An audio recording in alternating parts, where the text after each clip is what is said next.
To enable always show crash dialog in Samsung Galaxy S20, open settings, swipe up or down home screen to access the app screen, and then tap settings. You can also open settings screen from notification panel, swipe down notification panel, and then tap settings icon. Scroll down settings screen, find developer options, and then tap developer options. Scroll down developer options screen, find always show crash dialog.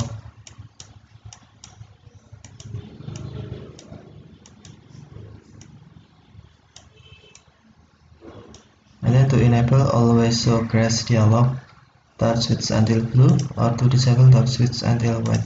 If you enable always show crash dialog, system will be show a pop-up every time an app crashes.